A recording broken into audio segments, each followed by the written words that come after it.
20파 줄거리. 시대가 변하면서 양복의 인기가 더해가고 있었고 양말의 수요는 커졌으므로 종상의 양말 공장은 성공했다.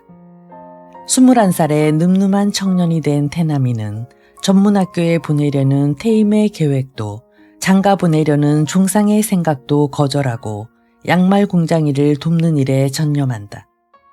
태남의 염색 기술이나 사업적 안목이 남달라서 종상에게 큰 힘이 되자 종상은 태남을 곁에 붙들어 두려 한다. 그러나 열심히 일하면서도 태남이의 마음은 다른 데 가 있었으니 그는 용수산에서 송도를 바라보며 진동열 선생을 생각하고 자신을 던질 웅비애의 꿈을 키우고 있었다. 어느 날 종상이 진동열 선생 댁으로 태남을 심부름 보내는데 선생 떠난 후 남은 모녀가 생활이 곤란해 양말 공장에 일거리를 찾고 있었던 것이다. 태남이는 진동열 선생의 딸 달래에게 양말 짜는 기술을 가르쳐주며 저도 모르게 그녀에게 이끌린다.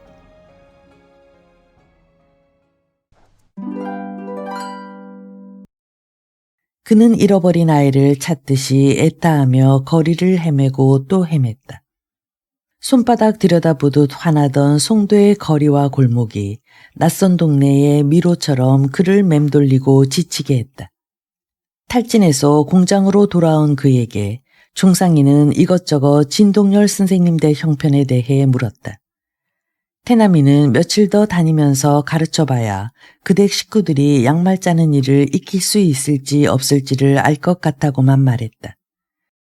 종상이는 그 정도의 기술도 단번에 못 익히는 선비의 가족에 대해 매우 딱하게 여기는 눈치였다. 그분들이 자존심만 상해하지 않는다면 이까지 공장품을 팔게 하지 않고도 도와줄 수 있으련만. 이렇게 말끝을 흐렸다.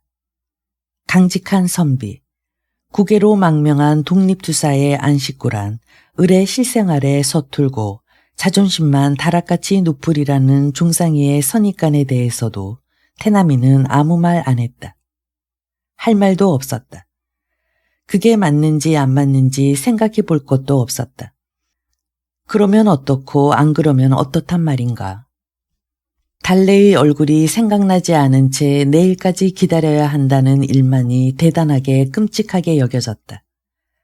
달래의 모습뿐만이 아니라 봉당에 흐드러지게 핀 유도화, 돌연을 인두질하던 옥색 비단 조골이, 사모님 얼굴에 검버섯, 그런 것들까지 정말 있었던 일답지 않게 비현실적인 몽롱함으로 희미해져 갔다. 하여 다음 날 고난문 밖에 당도했을 때 저만치 달래네 오막살이가 어제의 모습 그대로 서 있는 것만 보고도 벅찬 희열을 느꼈다. 사모님은 여전히 삭바느질을 하고 있고 달래는 아직 학교에서 안 돌아왔다. 그는 툇마루에 걸터 앉아 물이 지어 핀 꽃의 무게에 겨워 부드럽게 핀 유도와 가지들을 바라보며 달래를 기다렸다. 기다림의 시간이 유도와 빛깔로 농염하게 부풀어 올랐다. 꿈꾸듯 행복한 환상의 시간 저편에서 달래가 나타났다. 검정 통치마에 흰 조고리를 받쳐 있고 한 손은 이마로 들이우는 꽃가지를 뿌리치는 신용을 하며 걸어오는 달래를 태남이는 삼킬 듯이 바라보았다. 이번에야말로 그녀의 모습을 가슴 깊이 새겨 다시는 잊어버리는 실수를 하지 않으려고 했다. 그러나 그녀의 소박한 치마 조고리에다 대니까 유도와 빛깔이 갑자기 해프고 청격스러워지는 걸 신기해하는 사이에 그 사이는 실상 눈 깜빡할 사이여서 사이랄 것도 없는 동안에 달래도 그를 알아보고 눈웃음을 쳤다. 갑작스러운 황홀과 전율을 견딜 수가 없어 그는 그녀를 바로 보지 못했다. 옷걸음, 책보, 발끝으로 눈길을 떨어뜨리며 이래선 안 되는데 침을 흘리듯 매가리 없는 웃음을 웃었다. 이를 어쩌자니까 아직 한 짝도 못 짜나시다. 쉬운 줄 알았더니 막상 혼자 해보려니까 잘 안 되던 거려. 왜 그렇게 코가 잘 빠지는지 수도 없이 짰다 풀렀다만 하다 말하시다. 달래가 활발하게 말했다. 태남이는 그녀가 거침없이 굴수록 숭높이처럼 노글노글해졌다. 그는 기술을 익히기까지는 누구나 다 그런 과정을 거친다고 위로했고 다시 해보자고 말했다. 그녀가 기계 앞에 앉자 그는 뒤에 서서 자상한 잔소리를 하면서 지켜보았다. 그리고 그녀의 나긋한 등을 굽이쳐 내리는 머리꼬랑이와 시설을 묻어날 듯 뽀얀 귓바퀴와 정결한 귓고대 속으로 흘러내리는 유려한 목고개를 살짝 만져보고 싶다고 갈망했고 그 갈망을 참는 쾌감을 즐겼다. 그의 참을성은 음흉했다. 마침내 참지 못하게 되었을 때의 쾌락을 위한 축적이었으므로 기계가 코를 빠뜨리고 건너뛰는 걸 즉시 손끝으로 느끼기 위해선 기계를 자꾸 돌려보는 수밖에 없었다. 손잡이를 통해 그 느낌만 감지하게 되면 기계는 더 이상 코를 건너뛰지 않게 된다. 그 두 가지는 거의 동시에 이루어지고 그 두 가지만 이루어지게 되면 비로소 기계를 내 기계로 길들인 게 되는 것이다. 아무리 내노라는 기술자도 기계를 바꾸면 그런 과정을 새롭게 겪어야만 했다. 달래도 그 고비를 잘 넘기고 쫀쫀한 제품을 내놓을 수 있게 되었다. 그렇다고 태남이가 달래네 집을 드나들 구실이 없어진 건 아니었다. 원료를 공급하고 제품을 수집하러, 제품이 딸린다고 독적하러, 품삯을 건네러, 근처까지 온 길에 그냥 지나칠 수 없어서라는 핑계로 뻔질나게 드나들었다. 그렇게 하루 한 번씩은 무슨 핑계로든지 달래를 볼 수 있게 되고부터 그는 진동열 선생님의 근황에 대해서도 이것저것 얻어들을 수가 있게 되었다. 선생님은 비록 자주는 아니었지만 인편을 통해 꾸준히 식구들과 연락을 취하고 있었다. 부자는 아니었지만 1년 개량하고 잔돈푼도 보내줄 만한 농토는 선대로부터 물려받았건만 그것까지 돈으로 받고 보내달라고 한 것도 인편을 통해서였고 아들을 먼저 데려간 것도 인편을 통해서였다. 터박과 사랑채와 후원이 딸린 대물림의 너른 집까지 팔아 돈을 만들어 보낸 것은 작년이라고 했다. 기계 높은 지사, 기상도 씩씩한 열사, 홀로 깨어 고뇌할 운명을 타고난 성각자 등 하늘의 별처럼 숭고하게 빛나는 애국자들이 모여서 국망의 치욕을 씻고 나라의 기틀을 다질 기지를 마련하고 있다는 북간도 서간도 연길, 용정, 두도구, 해랑강 등 낯선 땅과 강의 이름을 달래내서는 마치 산 너머 새골, 샘골, 강릉골 부르듯이 예사롭고 친근하게 말했다. 진동열 선생님은 처음엔 용정에 머무르다가 연길이 더 가까운 곳에 황무지를 사서 개간하면서 한편으로는 동지들과 뜻을 모아 무관학교를 설립해 독립군을 양성하는 일을 하고 있다는 것도 알게 되었다. 태남이는 무관학교란 소리만 듣고도 그의 속 깊숙한 곳에서 웅비의 꿈이 웅투림하는 걸 느꼈다. 그러나 철저한 선비일 뿐인 진동열 선생이 무관학교에서 뭘 할 수 있을지는 도무지 상상이 안 되었다. 달래는 그의 그런 궁금증을 속 시원히 풀어주었다. 무관학교는 문무가 겸전한 교육을 목표로 하기 때문에 진동열 선생은 직접 교편을 잡을 뿐 아니라 민족 정신을 고취시킬 만한 교과서를 편찬하는 일까지 하고 있다는 것이었다. 그 아름답고 눈물겨운 진동열 선생의 마지막 수업이 생각났다. 생도들이 다 함께 유리창을 들들들 울리도록 조선 독립 만세를 부르고 나서 시작한 수업은 학부에서 나온 유년 필독서가 금서가 되었다는 슬픈 소식과 함께 선생님의 감동적인 고별사로 끝을 맺었다. 새로 나올 친일적인 교과서로 수업을 하느니 학교를 그만두고만 진동열 선생에게 교과서를 손수 만드는 일이란 얼마나 할 만한 일일까. 젊은 혈기에다 민족 정기를 불어넣으려고 신들린 듯이 정신과 육체를 소모할 진동열 선생의 모습이 눈에 선했고 악모의 정이 뜨겁게 목조기까지 차올랐다. 선생님이 떠나시자 학교는 빈 껍데기나 다름없었지요. 적어도 나에겐 말입니다. 그 후 학교를 몇 해 더 다녔건만 뭘 배웠는지 생각이 안 나요. 좋은 선생님도 많았건만 진동열 선생님이 하도 눈부셨기 때문에 웬만한 분은 빛을 못 보고 말았습죠. 그것도 나에게만 그랬을는지도 모르지만. 참, 선생님이 떠나신 후 배운 걸로 아직도 써먹고 있는 게 있긴 있군요. 염색깃을 말입니다. 그는 물감이 밴 10손가락을 내려다보며 쓸쓸하게 말했다. 그러나 진동열 선생에게 이르는 길을 애타게 찾아 헤맬 때와는 달리 그 길이 비교적 구체적으로 드러난 지금 그 길이 그를 끌어당기는 힘은 숨어 있을 때보다 훨씬 못했다. 설사 부르심을 받는데도 그 길에 들어설 엄두가 날까 말까였다. 웅비의 꿈을 펴는 것보다 달래 모녀에게 필요한 사람 노릇하는 게 더 할만했다. 달래 역시 태남이에게 비교적 소상히 어떤 대목에선 상상력을 가미시켜가면서 아버지의 근황을 알려주면서도 그들 모녀가 부르심을 기다리는 대기 상태라는 건 번번이 빼먹었다. 달래 역시 부르심이 영영 없기를 바라고 있는지도 몰랐다. 부르심을 그전처럼 애타게 기다리지 않는다는 것만은 확실했다. 고려 양말의 품질이 지방뿐 아니라 서울, 수원, 인천, 대전 등 대처에까지 알려지고 판매망이 넓어지면서 종상이는 거의 공장에 붙어있을 새가 없이 출장이 잦았다. 종상이가 하루는 무슨 생각에선지 줄잡아 일주일은 걸릴 지방 출장을 태남이더러 갔다 오라고 했다. 도합 수백 원에 달하는 전표를 가지고 지방을 돌며 수금을 해오는 중요한 업무였다. 태남이는 떠나기 전날 호수돈 여숙 앞에서 달래를 기다렸다. 처음 해보는 짓이었지만 늘 속으로 벼르던 짓이었다. 그만큼 친해졌건만 아직도 그는 눈 감고 달래의 얼굴을 온전하게 떠올릴 자신이 없었다. 그건 가슴속에 새겨질 만큼 실컷 바라본 적이 없기 때문이라고 그 나름대로 생각하고 있었다.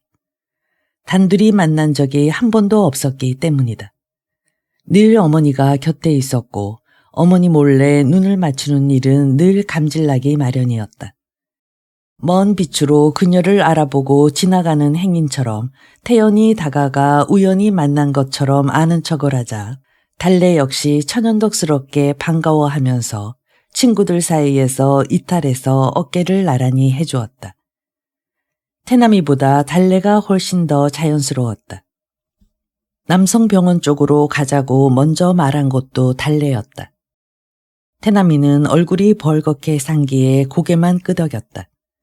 남성병원 쪽은 길이 으쓱하고 경치가 좋을 뿐 아니라 서양 사람들이 먼저 자리 잡은 동네여서 어딘지 이국적이었다.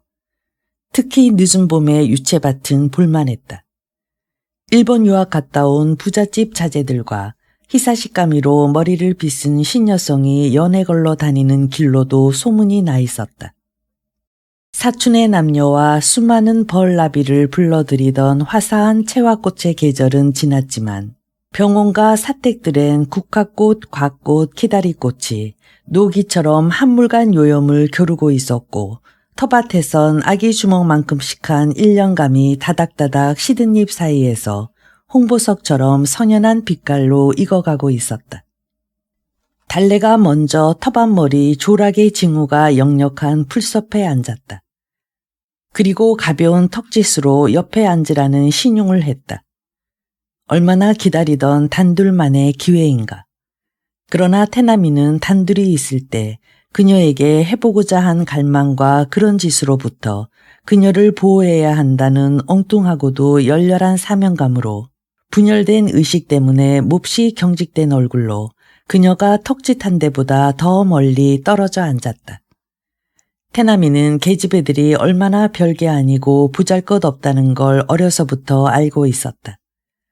그가 자란 샘말에선 제 집 자식이 남의 뒷간이나 땅에 오줌똥도 못 누게 어려서부터 길들이는 게 중요한 가정교육이었다. 귀한 걸음을 왜 남의 땅에 보태느냐는 거였다. 그래서 계집 애들은 서너 살만 돼도 남의 집 마당에서 소꿉장난을 하다가도 쪼르르 제 집 텃밭머리까지 달려가서 오줌을 눌 줄 알았다.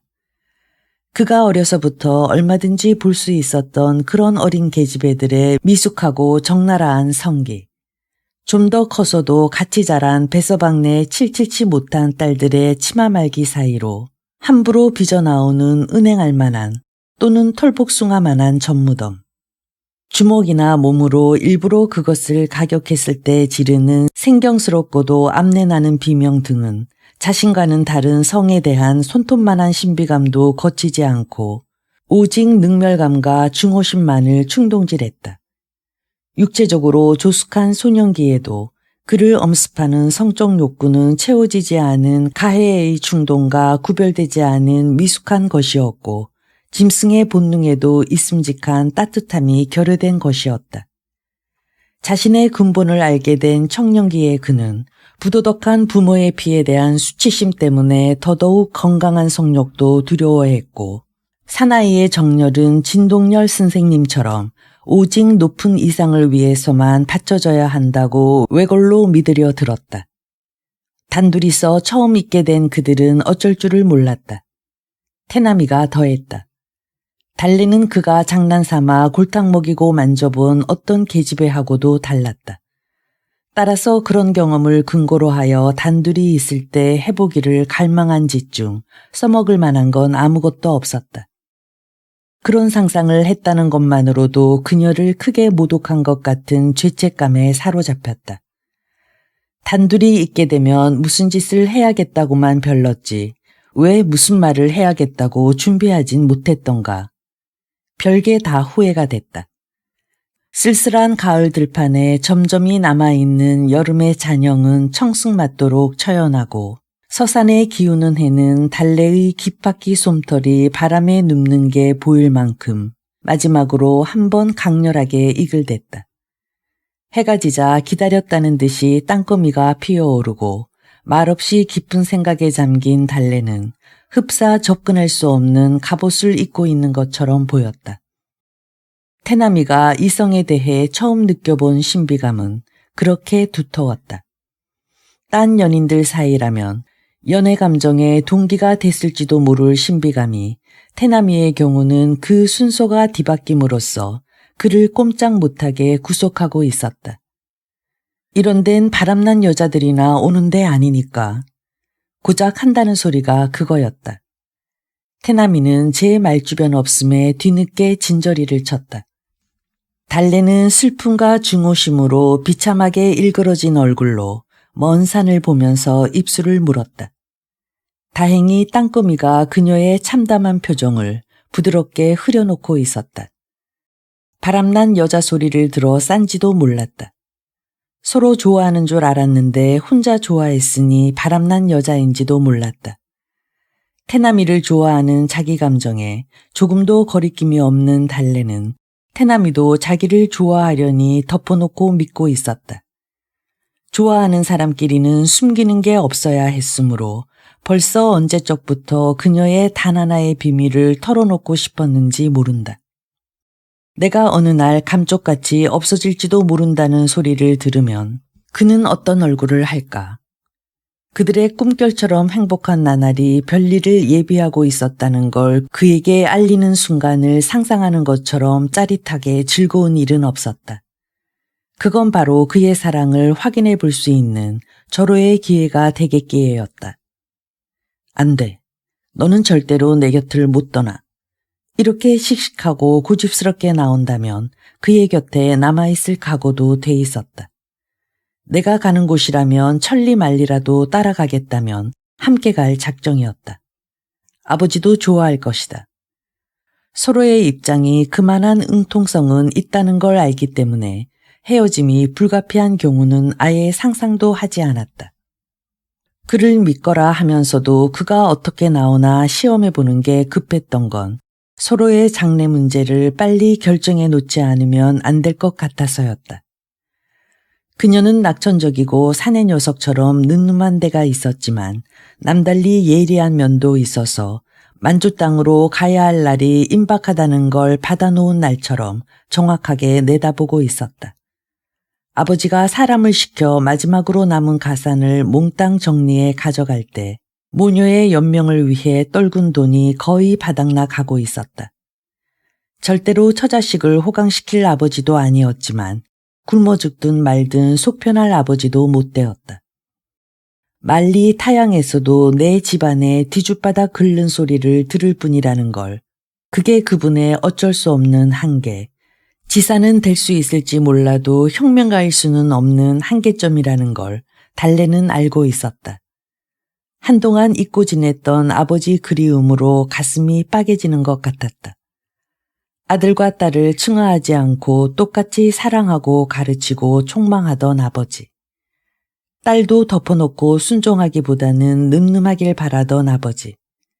사리에 어긋나는 걸 못 참고 따지고 들 때마다 기집애가 저렇게 줏대가 세이니 팔자 사나오면 어떡하나 한탄하는 어머니에게 옳게 사는 거야말로 팔자 좋은 거요 라고 되려 딸의 역성을 들어주던 아버지.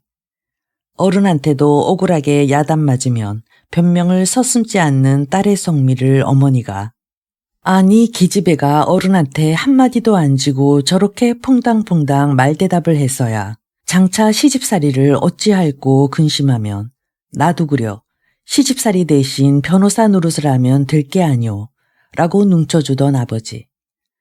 조금만 시중 들어드려도 고맙다, 힘이 나는구나 라고 꼭 말해주던 아버지. 내가 잠시 눈에 뭔가 쓰여도 분수가 있지.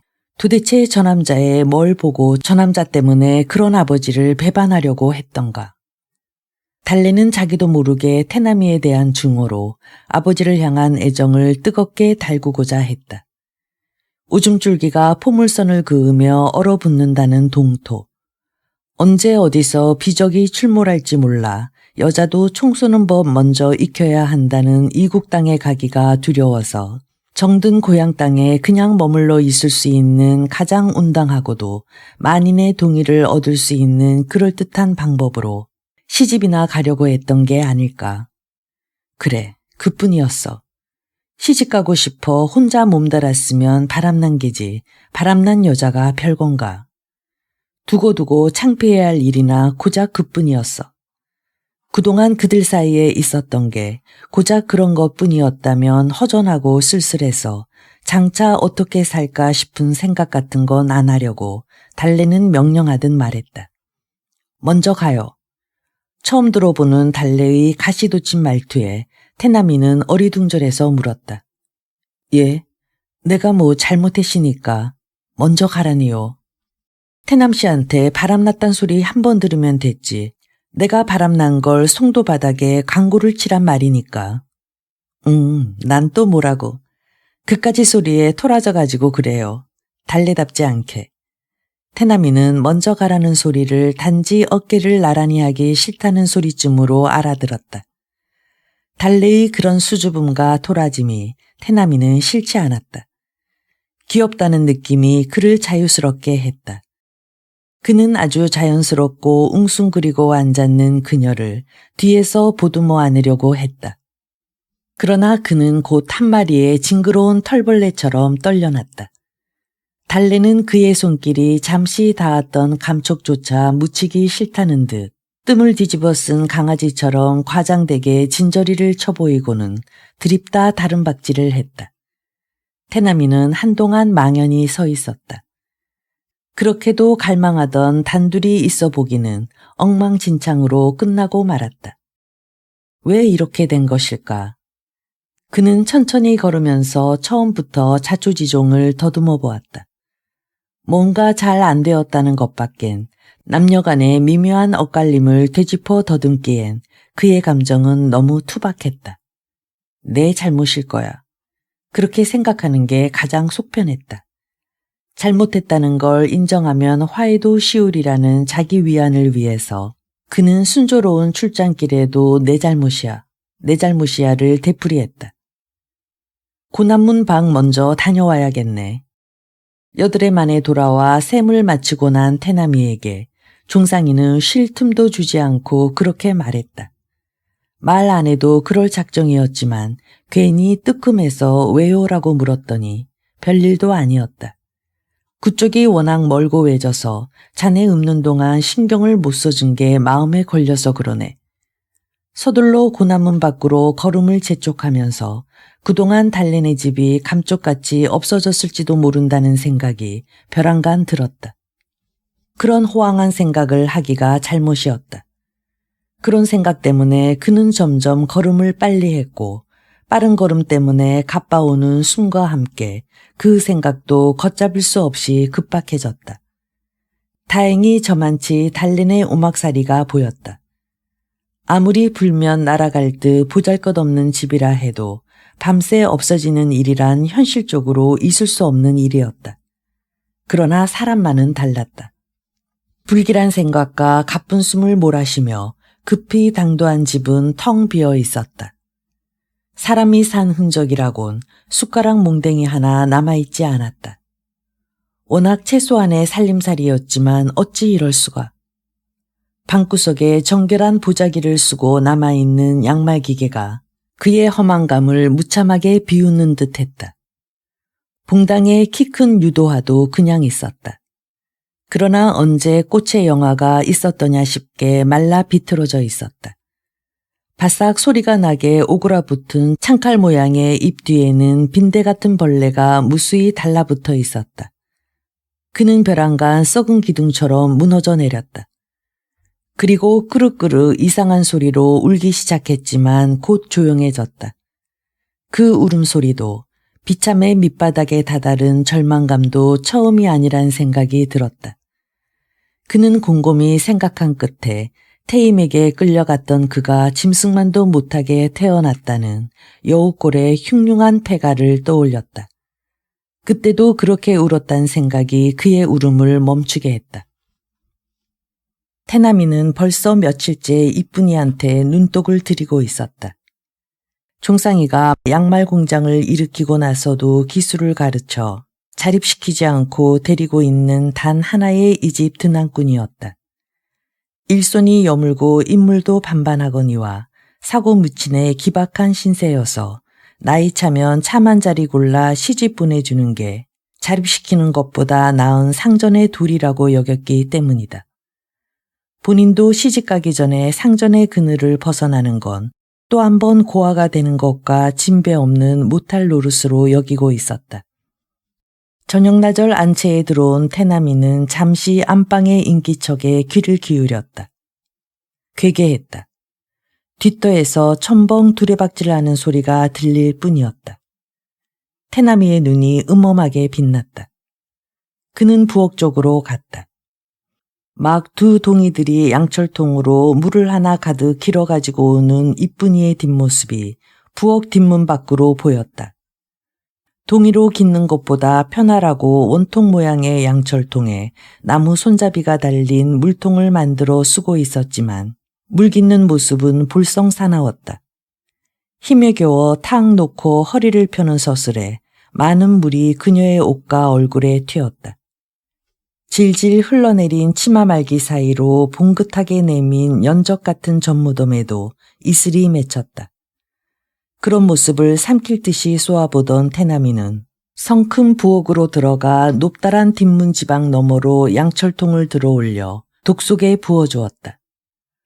언제부터 물을 길었는지 대독엔 언저리까지 물이 차올랐고 부엌 바닥은 질척질척했다.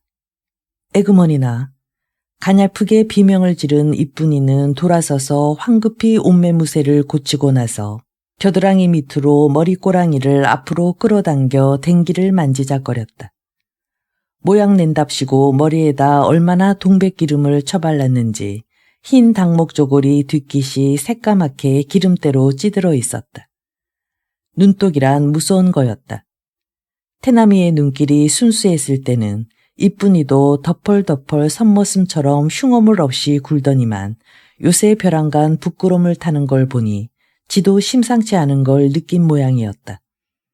태남이는 독침을 놓고 나서 잠시 그 효과를 즐기듯 잔혹한 쾌감을 느꼈다. 그러나 질척한 부엌 바닥이 마땅치 않아 애꿎은 냉수만 한쪽 박 벌컥벌컥 들이켜고는 부엌을 나왔다.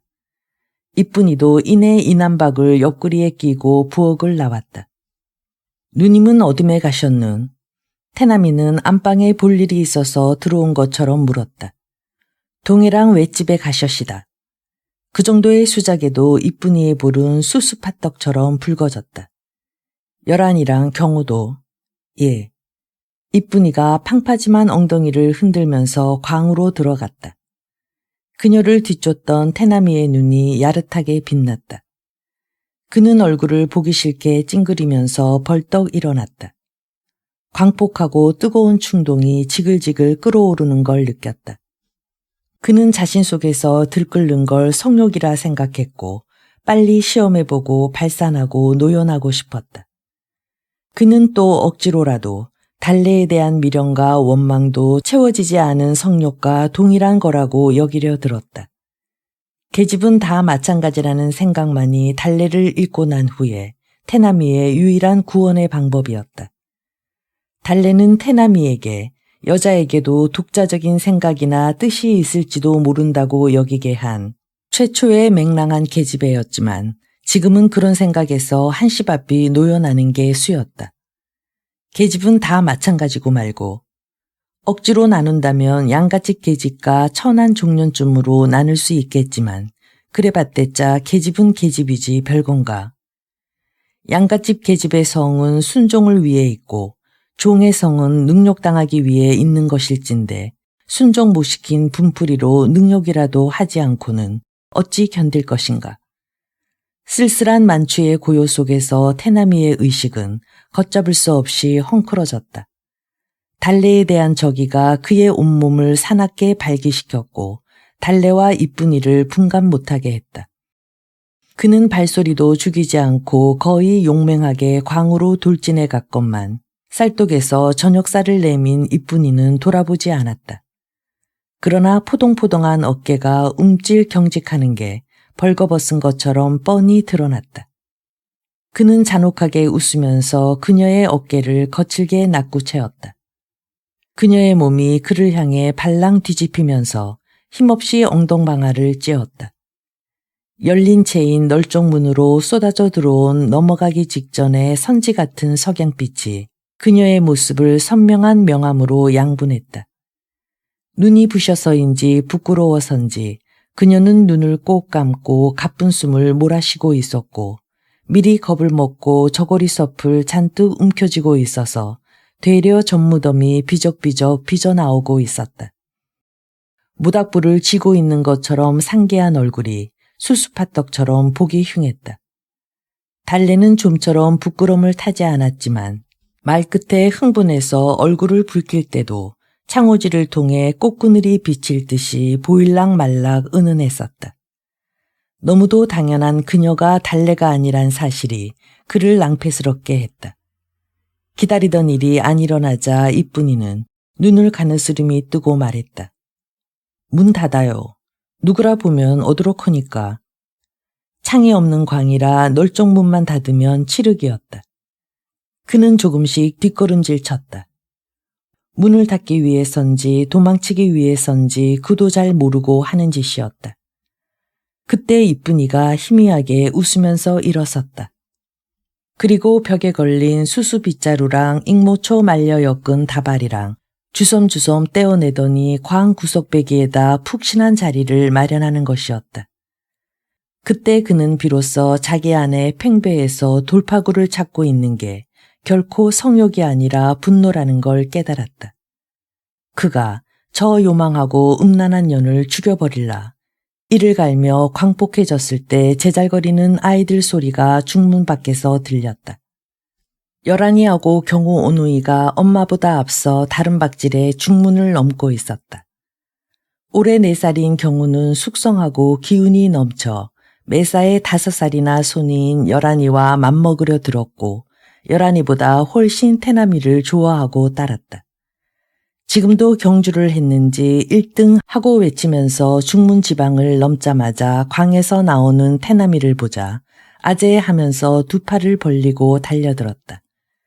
번쩍 안아 올려 무등을 태워주길 바라고 한 몸짓이었으나 태남이는 무뚝뚝한 얼굴로 본체만 채 제 방으로 들어가 버렸다. 수치심은 잠깐이었다. 마침내 떠나야 한다는 생각이 그를 쉽게 수치심에서 벗어나게 했다. 마침내 떠나야 한다. 진동열 선생한테로 달래를 볼 수 있는 고장으로. 진동열 선생의 인격과 그의 큰 뜻에 대한 흠모로 그의 피는 뜨겁게 용솟음쳤다. 한때 진동열 선생한테로 이르는 길에 장애가 되었던 달래가 지금은 앞잡이가 되고 있었다. 그는 조급하게도 벌써 양말 공장 기술자에서 독립군으로 변신한 자신의 모습을 떠올렸고 그런 그에게 황홀한 눈길을 보내는 달래를 떠올렸다. 달래는 떠나야 했고 나도 마침내 떠나야 한다. 얼마나 기다리고 벼르던 떠남인가. 밤이 이슥할 때까지 잠 못 이루던 태남이는 문득 천정에 난 흠집을 발견했다. 워낙 장신이라 발판 없이도 그 흠집은 손에 닿았다. 그 안엔 생부로부터 물려받은 전대가 있을 터였다.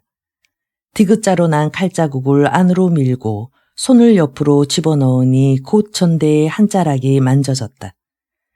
해를 거듭하는 동안 먼지를 한치는 뒤집어 쓴 대신 그토록 두텁고 끈적끈적하게 배어있던 아비의 기름때는 간데 없어 허망하도록 부숭부숭해진 전대를 그는 떨리는 마음으로 끄집어냈다. 풀썩하고 먼지가 그의 코를 매캐하게 했다. 이게 과연 그 전대일까?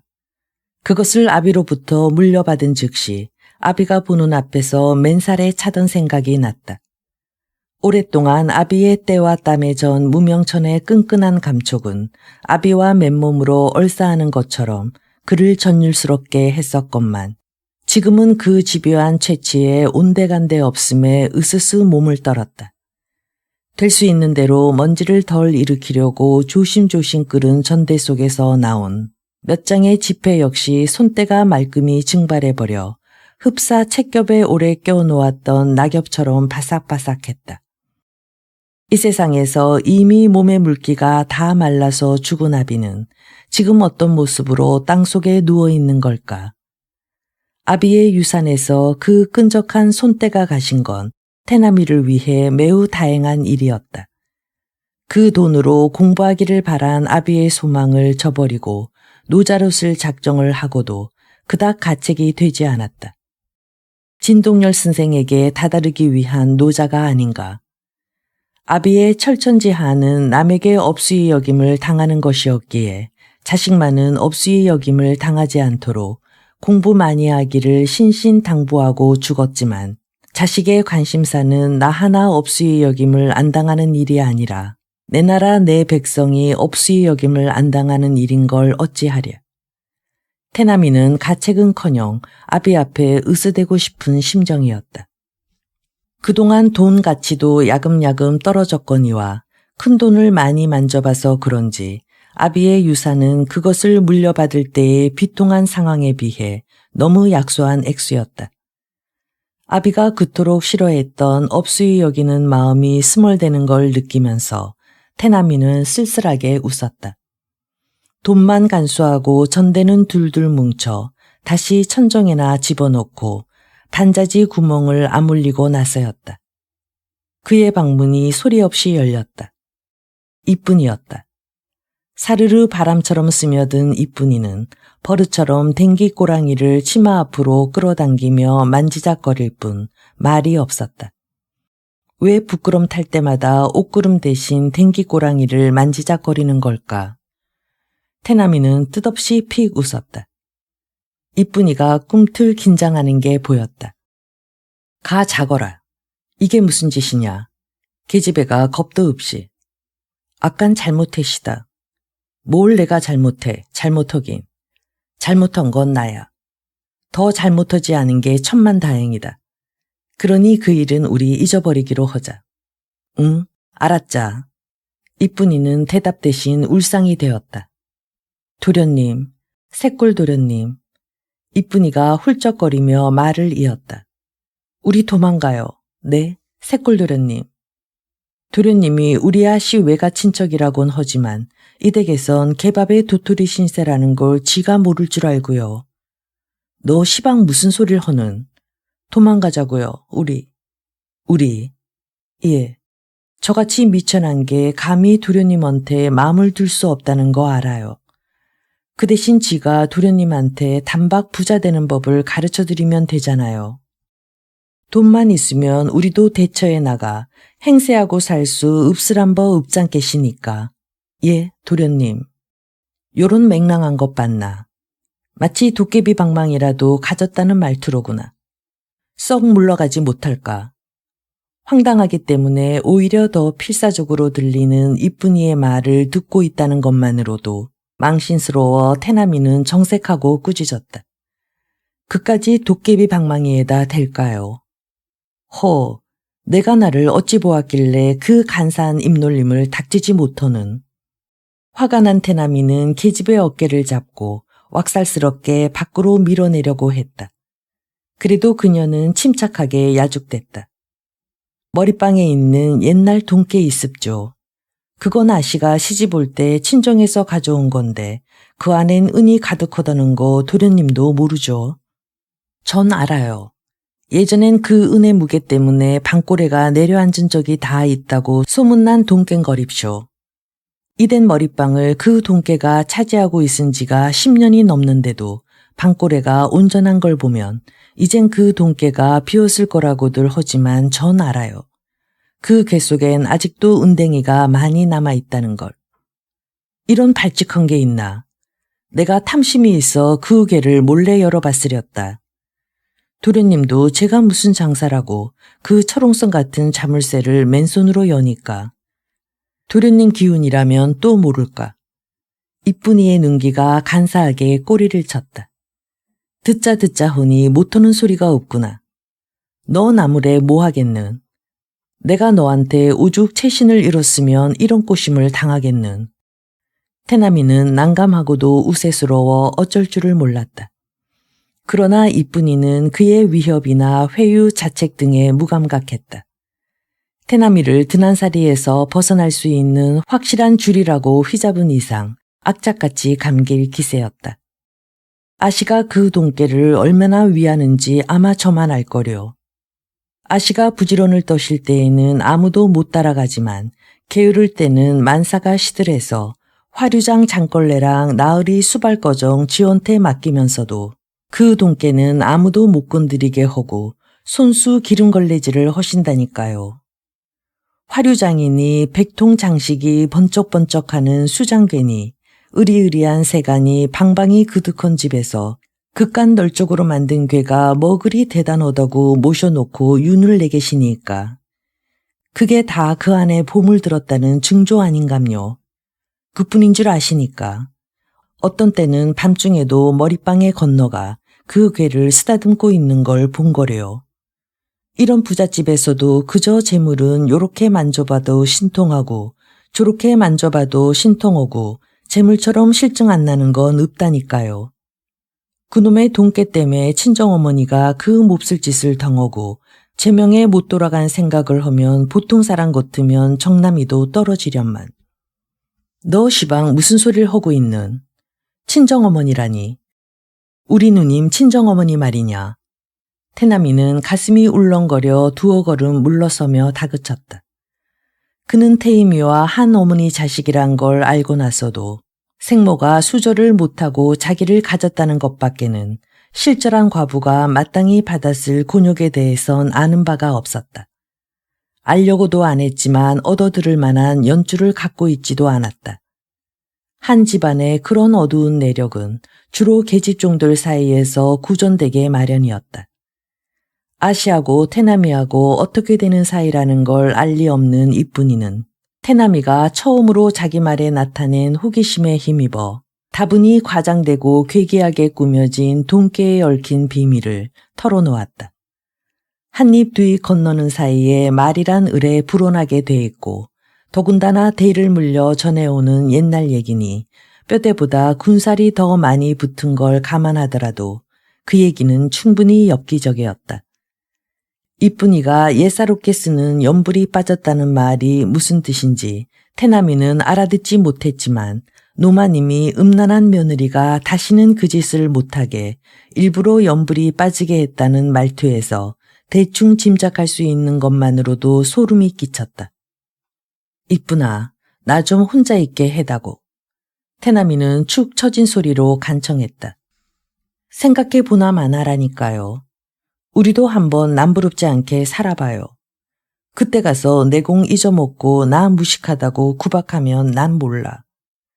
이쁜이는 마지막으로 응석인지 애교까지 부리고 나갔다.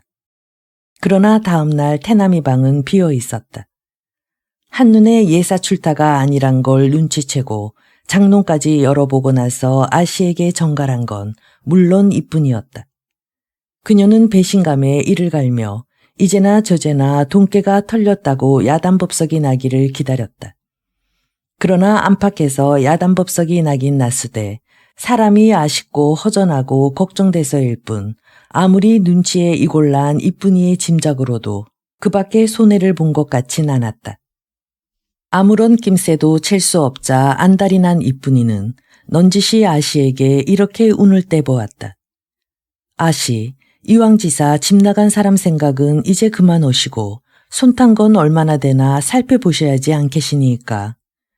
차라리 손탄 게 있었으면 얼마나 좋겠는.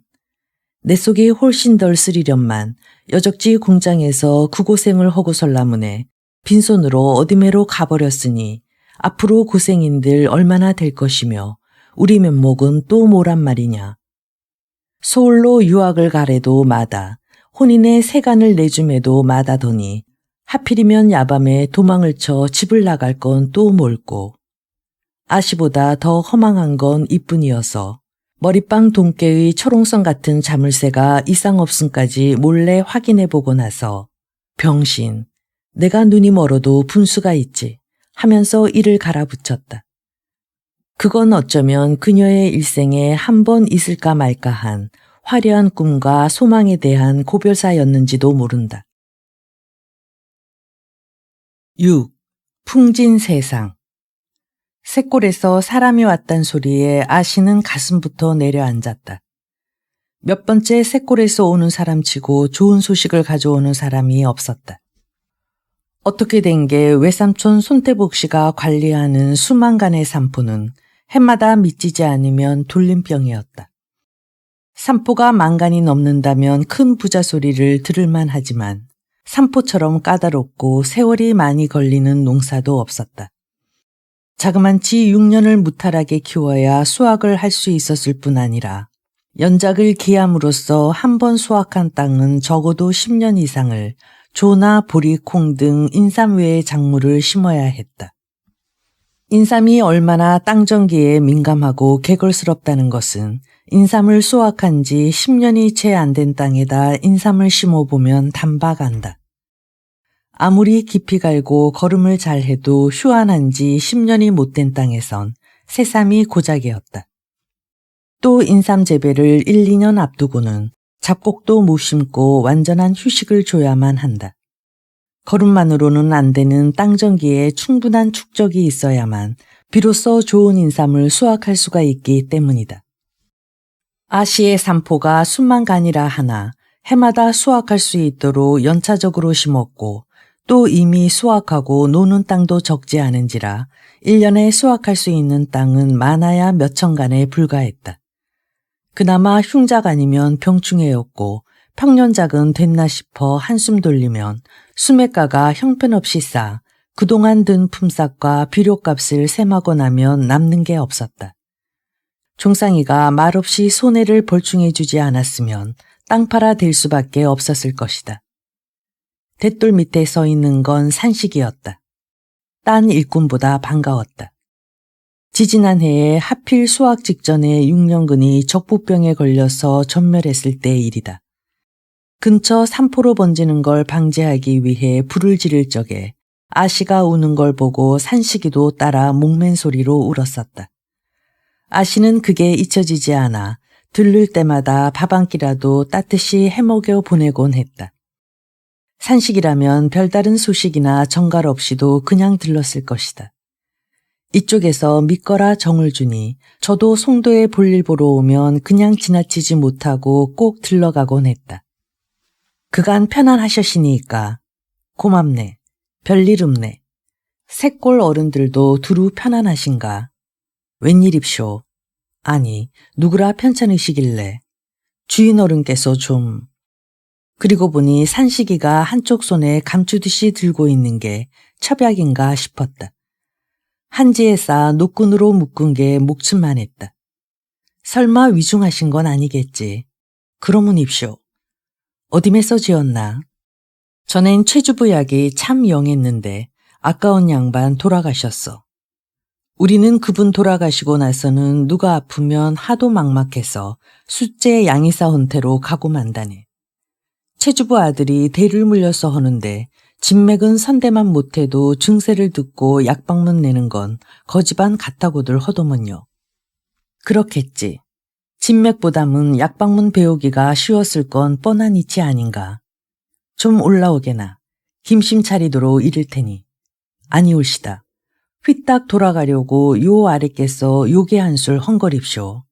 원 사람도 고지식허긴. 보나마나 노환의 보약일 텐데 그렇게 화급을 다툴 게 뭔가. 내 웃은 소리 하나 헐까.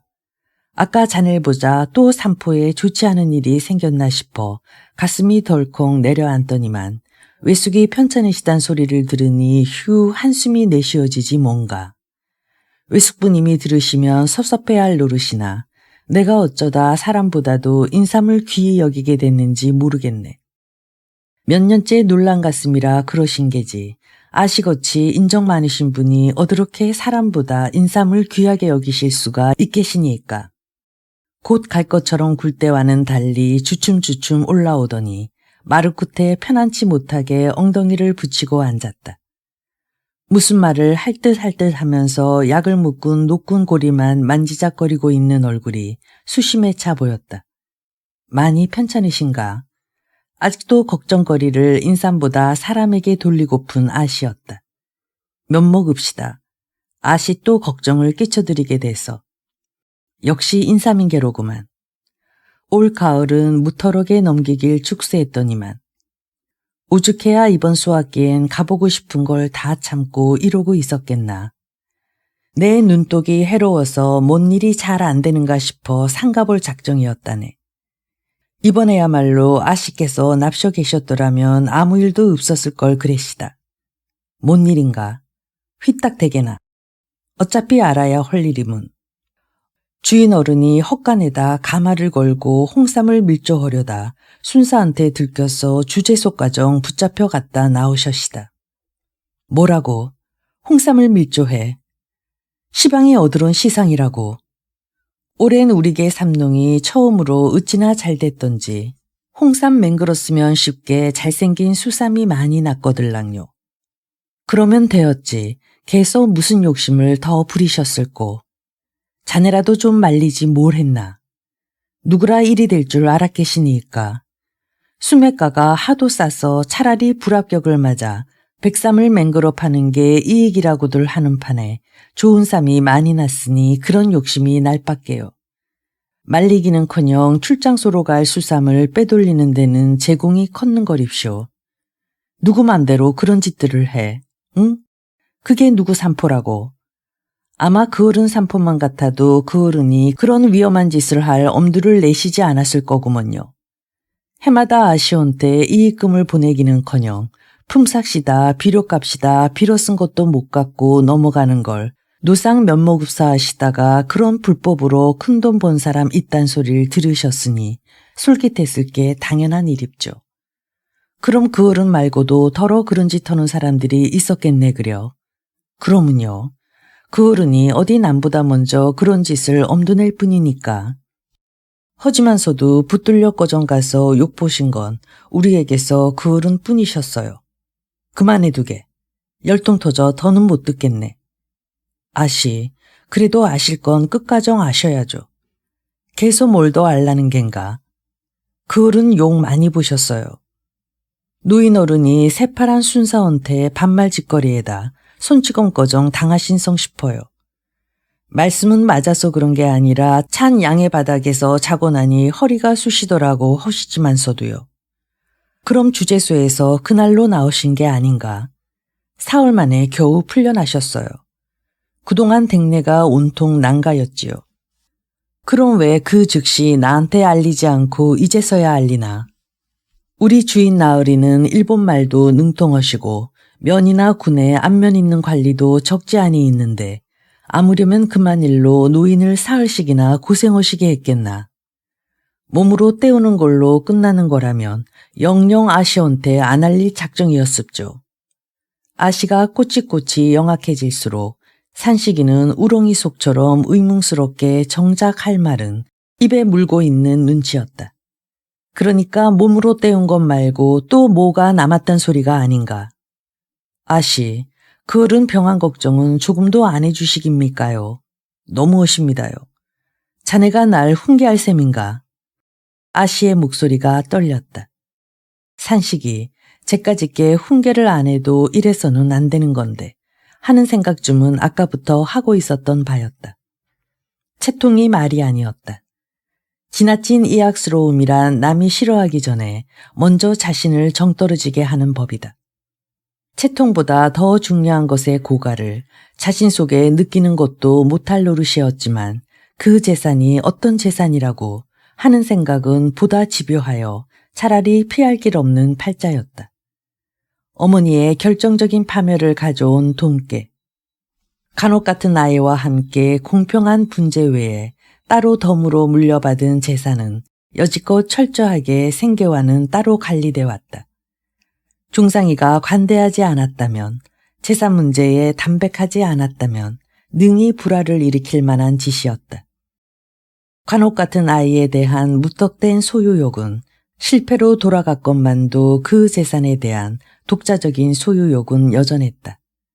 무력이라기보다는 정열에 가까웠다. 그렇다고 그 재산에 대한 이제가 뜻대로 되어 불 일어나듯 했다면 어찌어찌 쓰리라 따로 작정하고 있는 게 있는 것도 아니었다. 그러나 쓸 사람이 따로 있다는 생각은 막연하면서도 확실했다. 아씨는 어쩌면 태남이를 데려다 곁에 두고 그 성장을 지켜보면서도 마음속으론 따로 간혹 같은 아이를 키우고 있었는지도 모른다. 태남이도 시방 아씨 곁에 없다.